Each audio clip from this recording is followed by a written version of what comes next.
Nathan Edwards from South Dakota State University, also core team member and been involved very heavily with NCS-MEN for many years. By the way, my name is on this, but really nothing in this is too original. The stuff that I'm going to show you here is stuff collected from past standards. It's stuff that was a collection of assessment of needs of a lot of data users and that kind of thing. So the only reason why my name is on this is so you know who to blame. All right. So I'm going to talk about three things today. I'm going to talk about how I would define total water monitoring. And then I'm going to talk about the Upper Missouri River Basin project. Then I'm going to make a case for basically using the UMRB project. Actually, I'm just going to call it UMRB from here on because that's too long. So I'm going to make the case for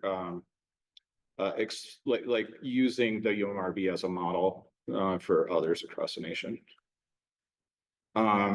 So to define total water monitoring, I was going to put a little graphic with this from, your fourth grade textbook, but basically, starting with a water balance equation like this, you got precip, you got runoff, you got ET, and you have change in storage. And I'm going to say this isn't the case for everywhere, but for the Upper Missouri River Basin, that means both the soil and the snow, the storage. And so anyways, observations, if you're looking for total water monitoring, what you need is year-round precipitation. You need ET, I would suggest the standard ones, temp, RH, wind, and solar radiation. And then for the soil portion of the change in storage, soil moisture and temperature in the top meter.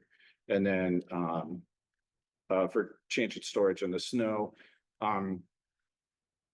you could make an argument for a couple other variables like maybe long wave radiation and precipitation type, but I think a good starting point is snow depth and the ET variables listed above there. And then I think the other thing is where do you put them? Where do you take those observations? So you need sufficient density.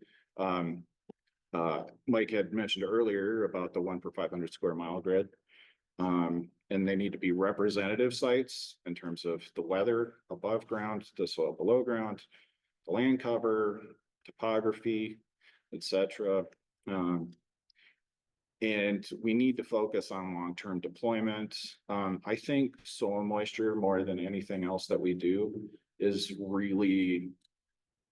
really gets better with age. And a short-term record is very challenging to extract things out of.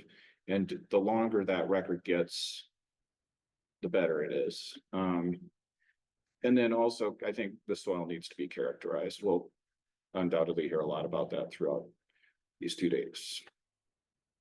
So anyways, now I'm going to briefly describe the Upper Missouri River Basin. This project is, first we started looking at the supported products. These are going to be similar for these particular people, depending on where you're at, SNODAS, the snow model might not be important, but I think the other ones are certainly important. And I don't know, possibly the Corps of Engineers model, but even if you don't need to serve this particular list, I suspect that your needs are very similar to these. And that I can say that based not just on my own opinion, but the National Research Council came out with a thing that supports that kind of idea, particularly for soil moisture. So this is the map of the Upper Missouri River Basin. Basically, they're 36 by 36 kilometer cells or 500 square miles. And it's all divided up into boxes, and every box gets a station. Those stations are cited to be representative of their cell in terms of those things like weather and soil and that kind of thing, like I mentioned earlier. Because we're doing soil, we're looking for locally level and unobstructed sites. we're making real efforts with our land use agreements to support that long-term goal. I am hoping that these stations will all be running when I am in the ground. I guess the last thing too, talking about soil sampling, every one of these sites, there's 540 of them. Every single one of these sites is being sampled by NRCS, and it's samples are being collected and they're being sent to the lab in Nebraska for analysis so that we can have a big chunk of data about each site.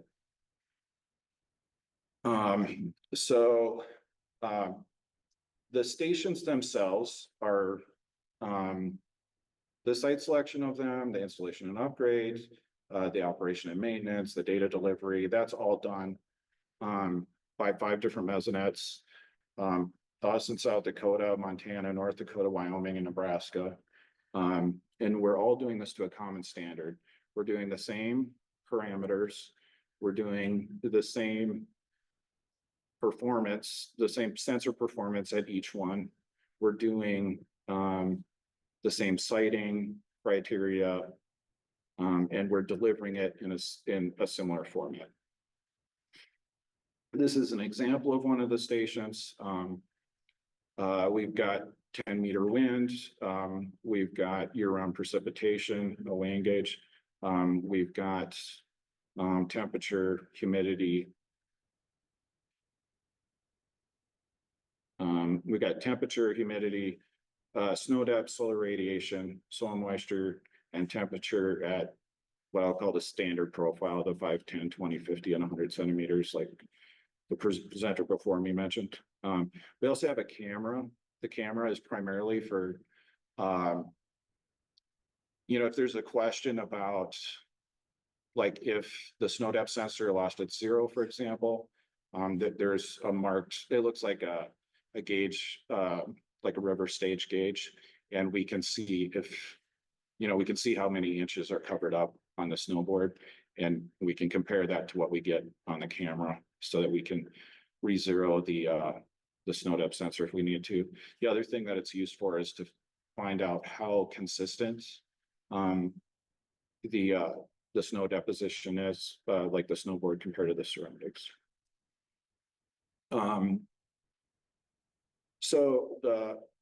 Like I said earlier, the data and the metadata actually are delivered to NOAA in a standardized format.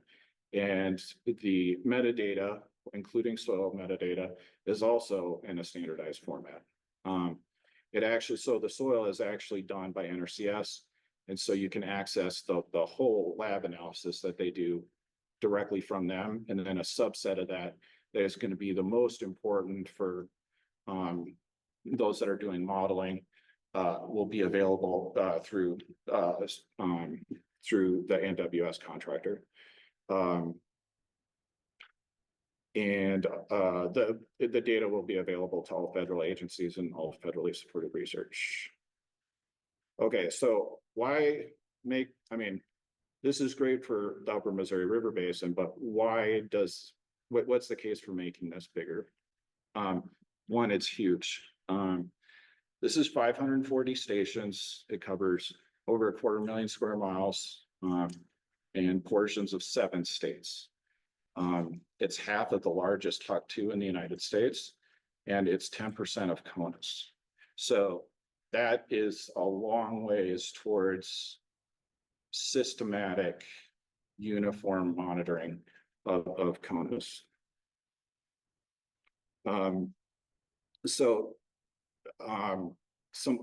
It's very comprehensive in the way this was put together. It's at an optimal density based on standards that predated the project and also what we got from data users.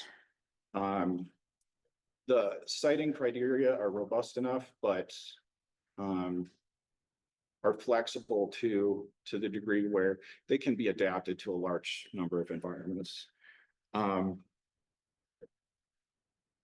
The observation set similarly has been vetted by data users and by previous standards.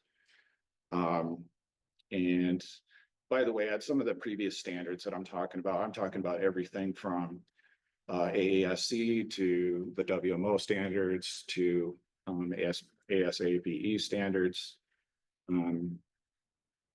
So anything that could be tangentially related, I guess, to either weather or climate.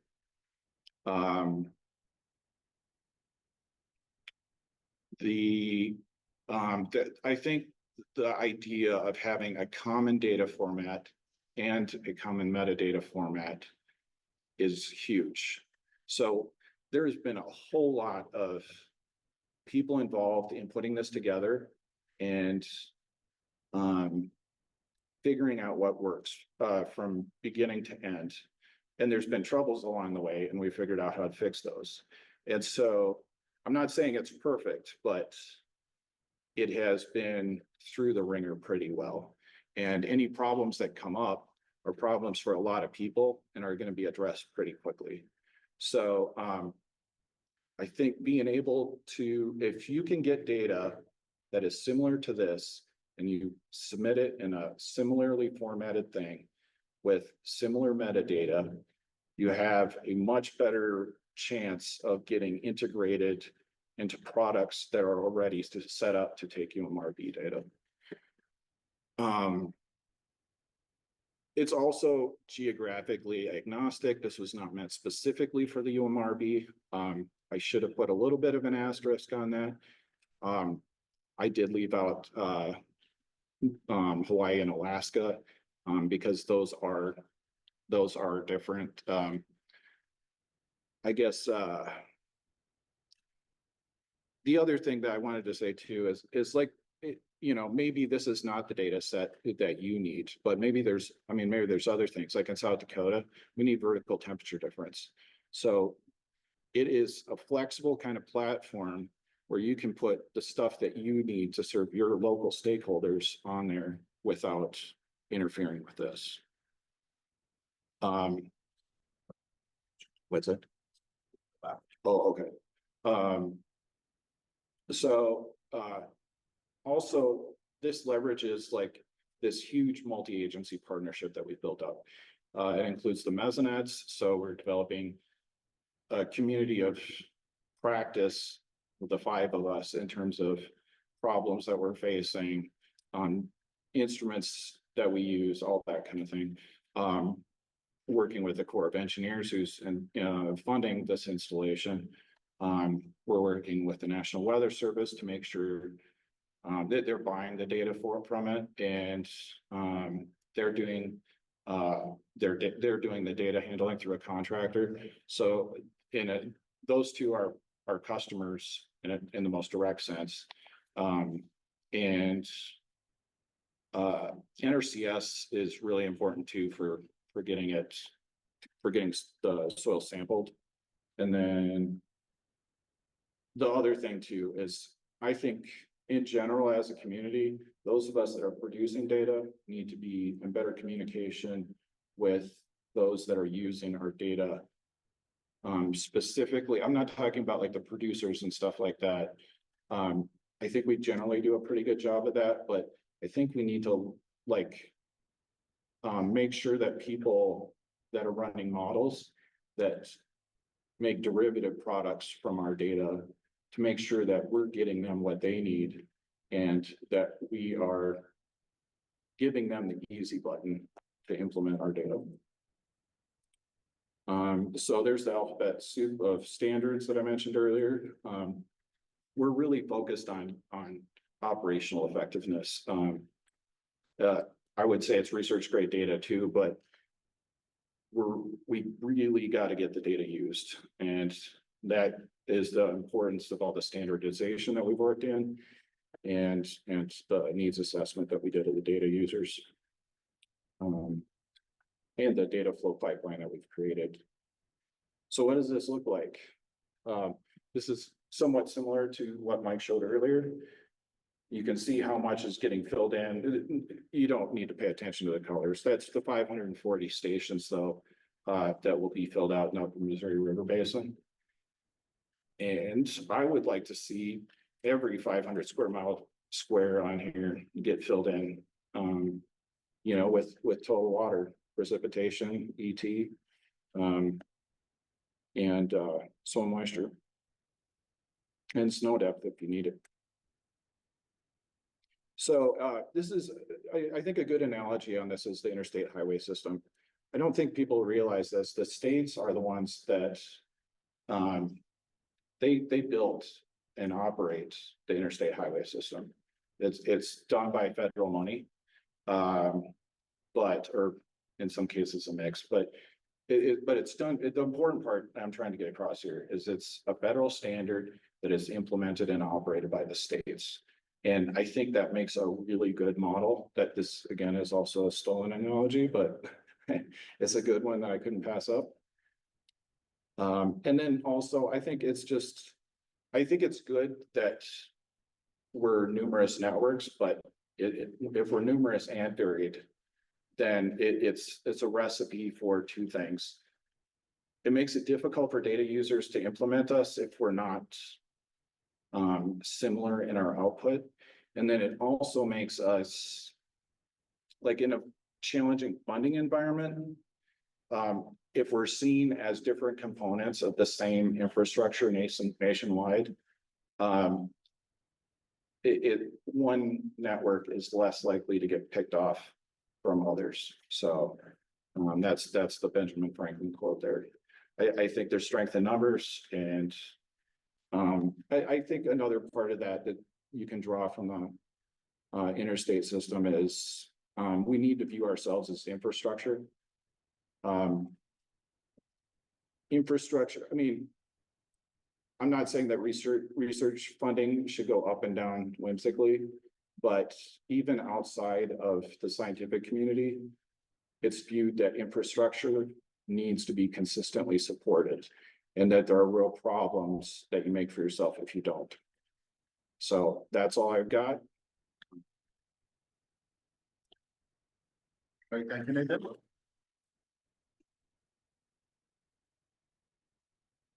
We have time for a few questions.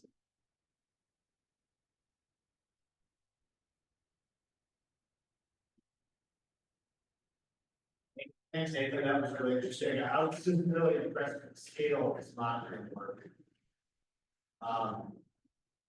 As a relative newcomer to this space, I guess this might be a naive question, but I'm just curious about what the shortcomings are of this data set.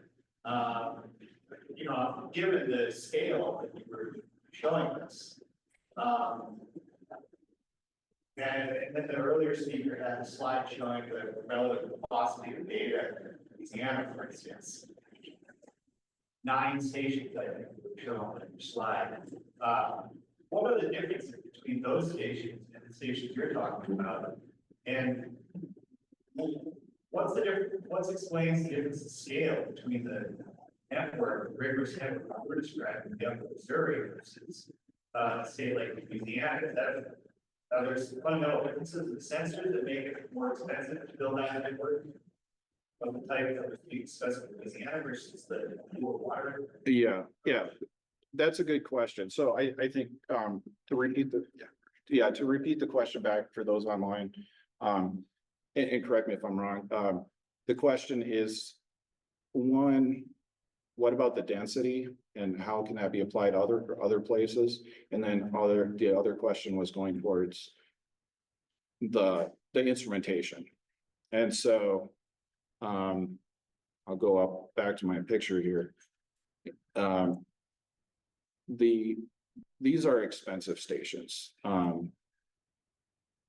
So this station here, without the stuff that we add onto it that I mentioned, like vertical temperature difference and pressure and bare soil temperature and stuff like that, this is like, you know, with all of our costs, you know, parts, labor, IT support, travel, communications, everything like that. These are about $75,000 and they're about $15,000 a year to operate. Things get expensive when you want to get, snow. I mean, year-round precipitation is an expensive thing to get. But I would say out of that, that's the most expensive sensor that we've got, and I would say it's the most important sensor. I mean, that is a huge upgrade. You know, you get more expensive when you get up to 10 meters per wind, but that's important because like if you're doing ET stuff, you can go down to, you know, you can do height correction to go down to 2 meters for Pennon teeth, for example, but you cannot go up. And all of the models are all driven by 10-meter winds. And that was an important thing that we heard from our needs assessment. The other thing is they're very difficult to site. We ask for almost an acre. There's 100 feet around this in every direction that is for our exclusive use outside of that fence. And that is to get even snow deposition and stuff like that. We also have limitations on building within 300 feet of it or planting trees. So it's a huge effort for a single station. I mean, if expenses are limited, my suggestion is go with fewer sensors and make them high quality. Don't compromise on the quality, compromise on the number of observations. And then similarly for, you know, I mean, just have a plan that you want to get to someday. And when little bits of funding come in, tell them, you know what, we want to put one in this box. We think that box will serve your particular need that you're interested in. And maybe we can't do the full sensor suite. Maybe we'll do temperature and precipitation and soil moisture. And then, you know, we'll make the site with growth in mind. All right, thanks. I have one more quick question. You said the stations were running until you're in the ground. So how healthy do you feel? You're feeling good, or no, is this like? Yeah. I'm a little worried. There was no bad news from the doctor recently. So yeah, So we're talking long time. Yeah. At least that's good. We're gonna move on quickly so we can get to our break. But thank you, Nathan. Our next speaker is Tyson Oxford, and he's from Oklahoma State University and a longtime supporter of soil moisture work across the country. And then after him, we'll have our break. We'll get our posters set up. We have lots of time for discussion one-on-one, so you can follow up with Nathan or questions later.